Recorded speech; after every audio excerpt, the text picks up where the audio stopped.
AP deputy CM Pawan Kalyan పై నోరు పారేసుకోవటమే కాదు, పదే పదే ట్విట్టర్లో విరుచుకుపడుతున్నారు ప్రకాష్ రాజ్. కార్తీ సారీ చెప్పిన విషయంలో కూడా మరోసారి పవన్ పై ఘాటు వ్యాఖ్యలు చేశారు. విదేశాల్లో సినిమా షూటింగ్లో ఉన్నానని చెబుతూనే రోజుకో ట్వీట్తో ఈ వాదం రగులుతూనే ఉండేలా ప్లాన్ చేశారు. ఇటు పవన్ మాత్రం సంయమనం పాటిస్తున్నారు. ఇప్పటికే తెలుగు ఇండస్ట్రీలో చాలా మందికి చెడ్డయ్యారు ప్రకాష్ రాజ్. గతంలో జరిగిన మూవీ ఆర్టిస్ట్ అసోసియేషన్ ఎన్నికల్లో ప్రకాష్ రాజ్కి మెగా ఫ్యామిలీ మద్దతు తెలిపింది.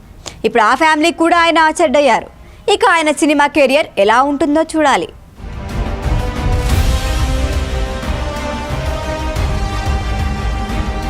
సినిమా ఇండస్ట్రీలో టాలెంట్తో పాటు మంచితనం కూడా చాలా ఇంపార్టెంట్.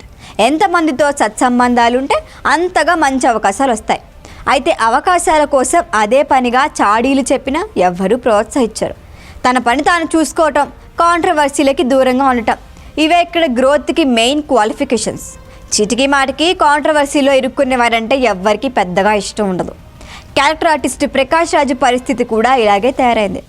అప్పట్లో డైరెక్టర్ శ్రీను వాట్లతో ఆయనకి క్లాష్ వచ్చింది. కొంతమంది నిర్మాతలతో కూడా ప్రకాష్ రాజ్కి సత్సంబంధాలు లేవు అనే విషయం ఇండస్ట్రీ అంతా తెలుసు. ముక్కుసూటిగా ఉంటారు సరే, కొన్నిసార్లు అనవసర విషయాల్లో కూడా ఆయన తలదూచుతున్నారు. అదే ఇప్పుడు తిప్పలు కొని తెస్తోంది. తాజాగా పవన్ కళ్యాణ్తో మొదలైన వివాదం ఆయన కెరియర్పై ప్రభావం చూపుతుంది అనే అనుమానాలని పెంచుతోంది. పవన్ సినిమాల్లోనే కాదు, మెగా ఫ్యామిలీ సినిమాల్లో కూడా ఇక ప్రకాష్ రాజ్ దర్శనం సాధ్యం కాదని అంటున్నారు నెటిజన్లు. రేపు పవన్ క్షమించి వదిలేసినా ఫ్యాన్స్ వదిలేలేరు.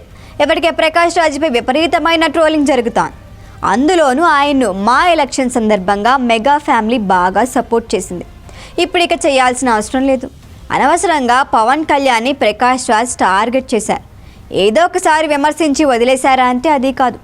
పదే పదే ట్విట్టర్లతో వెంటపడుతున్నారు. పవన్ రాజకీయాలని కూడా క్వశ్చన్ చేస్తున్నారు.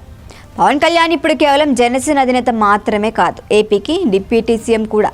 ఆ స్థాయికి రావడానికి పవన్ ఎన్ని అవమానాలు ఎదుర్కొన్నారో అందరికీ తెలుసు. ఆయన అవమానించిన వారు ఇప్పుడు ఏ స్థాయికి పడిపోయారో కూడా మనం చూస్తూనే ఉన్నాం. ఇప్పుడు ప్రకాష్ రాజ్ కూడా ఆ పొజిషన్లోనే ఉన్నారు. పవన్ని టార్గెట్ చేశారు, అనుకోకుండా ఇండస్ట్రీకే టార్గెట్ అయ్యారు. ఒకప్పుడు ప్రకాష్ రాజ్ గొప్ప నటుడే, కానీ ఇప్పుడు కొత్త జనరేషన్ వస్తోంది. ప్రకాష్ రాజ్ చేస్తున్న క్యారెక్టర్లను అంతటికంటే బాగా చేయగల నటులు ఉన్నారు.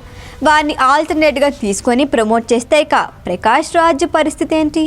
మా ఎన్నికల సమయంలో మంచి ఫ్యామిలీకి శత్రువైన ప్రకాష్ రాజ్ ఇప్పుడు మెగా ఫ్యామిలీతో వైరం కొని తెచ్చుకున్నారు. పవన్ కళ్యాణ్ని అన్ని మాటలన్న ప్రకాష్ రాజ్కి రేపు నందమూరి హీరోల సినిమాల్లో అవకాశాలు ఉంటాయని కూడా అనుకోలేం.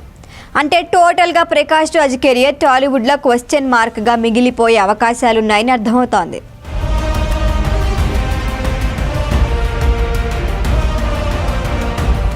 ఈ వీడియో కనుక మీకు నచ్చినట్టయితే లైక్ చేయండి, షేర్ చేయండి, సబ్స్క్రైబ్ చేయండి. అలాగే పక్కనే ఉన్న బెల్ ఐకాన్ని క్లిక్ చేయండి.